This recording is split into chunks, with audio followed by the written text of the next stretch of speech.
About 90% of people doing their Japan trips for the first time end up overcomplicating things, wasting a ton of time and adding unnecessary hassle, not to mention extra stress. And I should know, because when clients come to me to get help planning their dream Japan adventure, there's usually one, two, or all of these missteps going on in their thinking. So in this video, I'm going to show you 5 dead easy moves that take your chaotic ideas and turn them into a calm plan worthy of the Dalai Lama himself. No, not that Lama.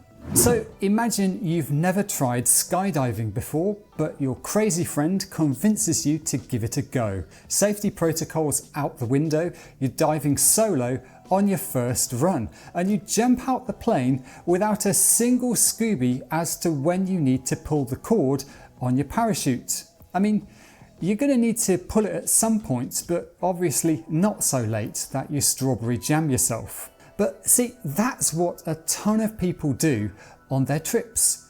They've been on Reddit far too long reading advice from numpties who stayed in Tokyo the entire time they were in Japan, and they claim that they were always using credit cards to pay for everything.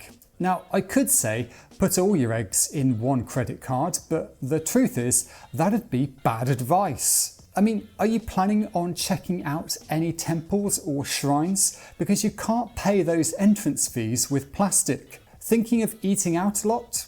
Well, there are plenty of restaurants and cafes that don't accept cards, even in the big cities. I live in one of them, and my favourite breakfast eatery has a big sign up saying no credit cards. And it's not uncommon for museums, attractions, even ryokan to hold their noses whenever you hold out a Visa or MasterCard. And no, American Express won't do nicely either. So instead of waiting until you're right there in the I have no cash on me fiasco, the smoothest move you can make in the very first moments of arriving in Japan is to visit the ATM.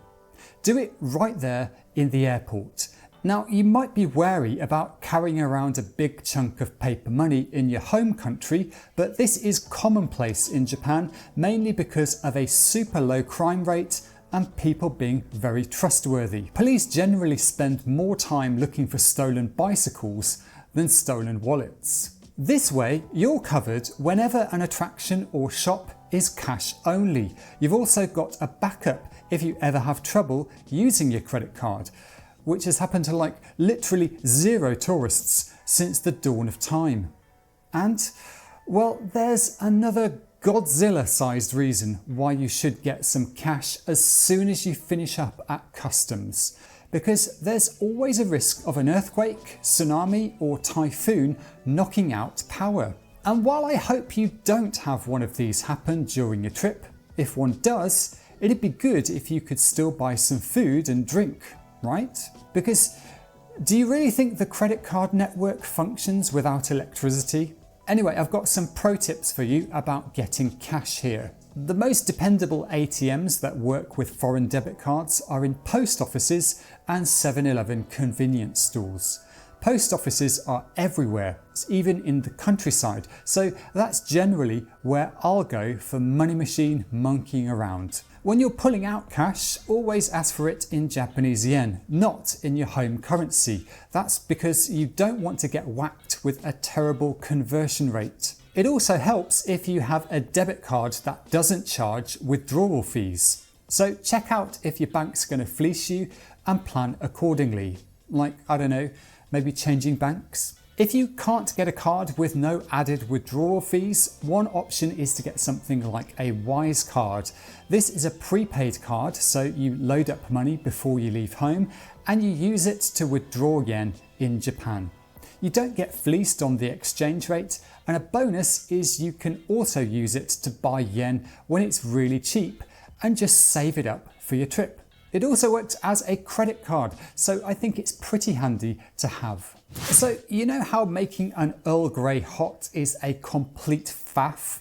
You've got the water boiling, the waiting, the brewing, the waiting, the milk adding and more waiting until it's cool enough to drink. Wouldn't it be great if you could just skip all that faffing around with just one button? Well, unfortunately, that's not possible yet. But when it comes to staying connected on your trip, Holafly can make getting a data plan ridiculously easy. Here's how it works.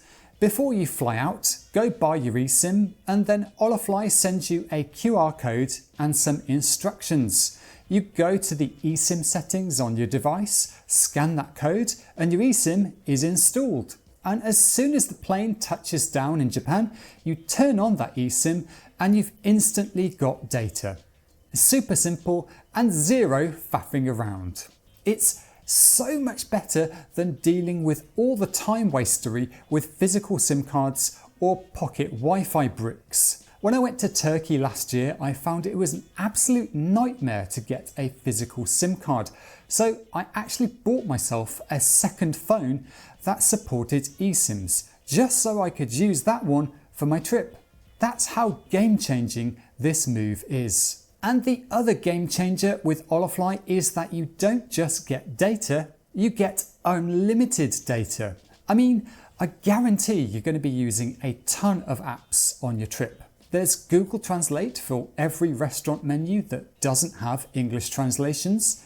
You'll be using Google Maps to navigate so much that you'll start to mimic the lady who gives the directions. And let's face it, you're going to be watching a ton of YouTube on those long Shinkansen journeys. So instead of second guessing how much data you're going to need on your trip or relying on lackluster hotel Wi-Fi to catch up on the best streaming content, streamline your adventure with an unlimited data eSIM from Holafly and quit stressing.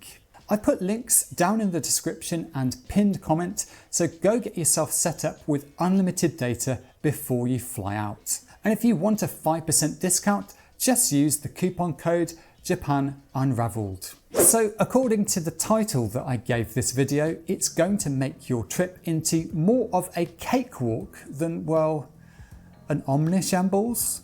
But imagine it's your first day of your first time in Japan and you're literally walking around carrying a cake. How long is that little charade going to last before you smash into a policeman and wreck his pristine uniform? Because just like cake, your state of mind is going to be pretty fragile when you're wiped out with jet lag. You're not going to know what day of the week it is, and all you're going to want to do is get straight to the land of Nod via your hotel. So how do you reach your hotel without adding any extra complications to your plan? It's time for the third C, Kotsu, which means transportation, and let's do a little flowchart. If your hotel is right outside a train station and you don't need to change trains along the way, then go ahead and hop on the train. But if your hotel isn't right outside a train station, I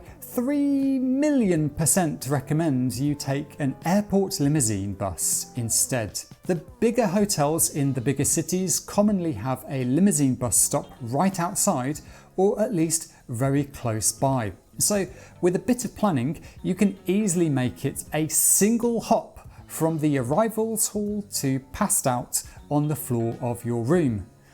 Sorry, I mean bed. This is so much easier than hauling cases through subway systems and multiple trains, because moving through busy stations is a complete nightmare with lots of luggage. The worst part is waiting for lifts, because there's commonly only one for each platform.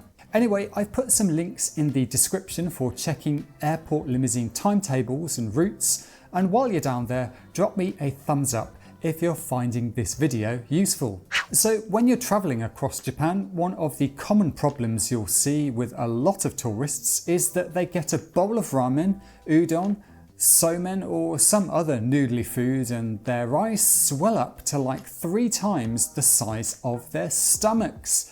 And not only does this cause trouble with other diners, but it also annoys the kitchen staff a lot when half the bowl is left completely uneaten. And while that's not an entirely factual story, it's pretty much exactly the same thing that happens when you plan your trip. I mean, I remember the first big adventure I took in Japan. I went right down to Kagoshima on the southern island of Kyushu for some tomfoolery at a place that's actually called Jurassic Park on Sakurajima. Now after that I spent a few days in Kyoto and other spots in Kansai before taking one of the old sleeper trains all the way to Aomori at the top of Honshu. But while I had a thoroughly incredible time at those destinations, I'd been a tad crazy with the timings. I must have been off my face on Marmite because I completely underestimated how long it took to get from Kyoto to Kagoshima and ended up burning a lot of hours on that journey. It was the same deal getting back from Aomori to Tokyo. I thought it'd be super fast with the bullet train all the way, but I'd forgotten I needed to take slower express trains before and after. But you can easily keep your itineraries within the realms of the reasonable. Enter the fourth C, the regional pass. Yeah, I gave up on this one. Anyway, if you use one of these, your journeys are going to stay within the boundaries of a particular area, meaning it's hard to bite off more than you can chew. For example, with the Kansai-wide area pass, you can enthrall yourself with countless hidden gems in the region around Kyoto and Osaka, and all of the places are easily reachable as day trips. If you're up in the Monstropolis, the Tokyo-wide area pass also gives you plenty of one-day exploring options, and you won't need to worry about straying too far from your hotel. So if you plan your trip this way, you're never going to be stuck on a train for an excessive amount of time. But there's another bonus for using a regional pass, and that is you won't need to worry about buying tickets. That's because these rail passes work like an unlimited ride ticket, letting you onto as many trains as you want to ride. So instead of gallivanting all across the country, explore in a smaller area and delete the need to worry about buying tickets. This is an easier way than trying to visit multiple destinations separated by hundreds of miles. And if you want to know how to pick the best regional rail pass, I've made a video to help you, so go look down in the description. Now I've got some bad news for you. Unless you're the Bank of England or you actually live here, at some point you're going to run out of time and have to leave Japan and go back home. And when you get to that last day, there's huge potential for tons of extra stress.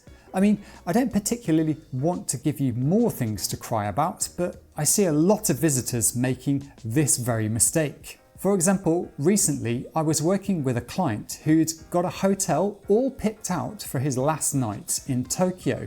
It was in a great location up in Ikebukuro, the price was good, and there was even an in-house aquarium. And when I looked at the flight details for the next day, I saw Haneda Airport and thought, oh, that's fine. He can just take the Yamanote line down to Hamamatsuchuo and then get on the monorail. Job done. And then I looked at the departure time, 10 AM. So that means sensible people would want to be there by 8 or earlier, perhaps.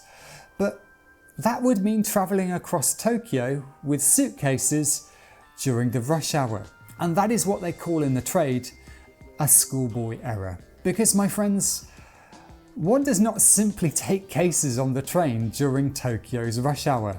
I mean, I tried it once and I ended up waiting in a cafe for an hour until I could fit on the train. But that's okay, because there's a better strategy you can use that'll make your last day in Japan so smooth it'll make lifting a finger seem like hard work. Because if you really must bring large cases with you, do yourself a favour and send them back to the airport ahead of time with luggage forwarding.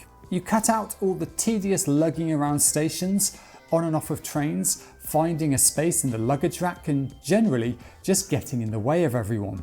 And then you just head up to the departure floor, collect your case and wheel it over to the check-in desk. Yes, the collection point and the check-in desks are on the same floor. Often I only touch my case for a few seconds on departure days, and I wouldn't have it any other way. It cuts out so much stress. Now, to send luggage directly back to the airport, you do need to be organised because you have to send it 2 days prior to your departure rather than the day before. If you plan ahead, this is actually pretty easy and it stops you actually from having additional packing stresses the night before your flight. So now you've got no excuse but to have the smoothest possible trip in Japan. But it's all going to be for nothing if you don't pack the right things. So go and find out what all the essentials are in this video up here. See ya.